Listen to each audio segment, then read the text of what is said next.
Do it. Blood, sweat. One of the questions I get asked a lot from current iPhone users is if it's worth it to wait for iPhone 5 or should they just get an Android phone right now. And my answer varies.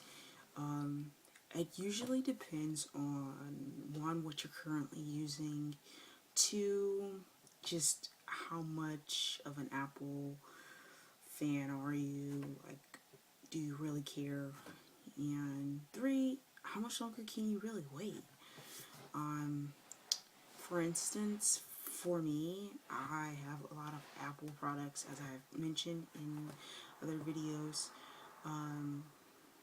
So, I have an iPad, a laptop, iPod, and if you're anyone who is in the Apple ecosystem knows that it's a really nice ecosystem.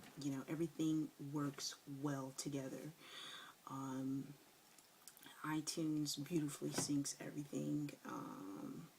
All the devices talk to each other through iCloud. Well, except for my classic iPod, of course, but everything else. If you're a little annoyed by the small screen the iPhones have had for quite some time now, and you want a bigger screen, you want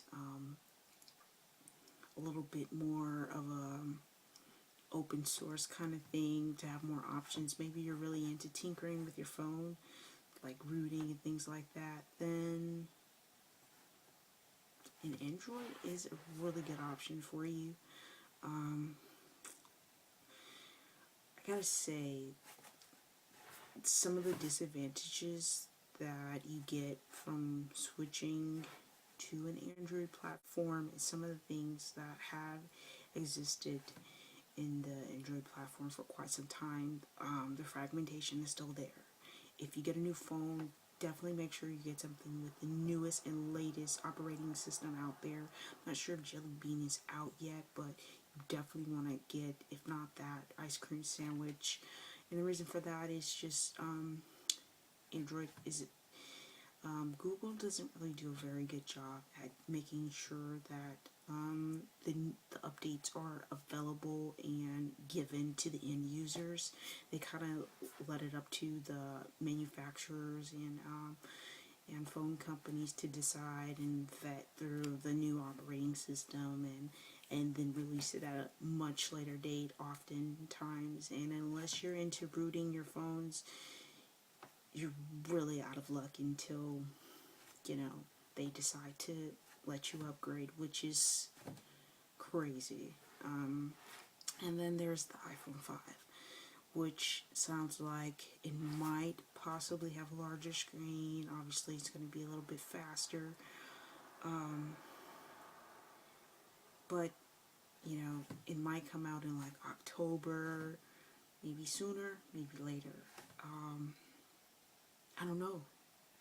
It really depends on if you have the stomach to wait. I'd say if you don't really care, Apple, Android, I would do Android. They are amazing phones. They have a lot of different tweaks that you can do, a lot of the widgets and stuff. Sometimes even surpass the abilities that iPhones have, just because depending on what you want to do with it, iPhones can be a little limiting. Not even gonna lie. I think the advantage that most iPhone people have is just how easy the interface is, how safe it is, just because the applications are vetted and things like that. So yeah, hopefully I've answered your question. If not, at least give you something to think about or consider the next time you go phone shopping.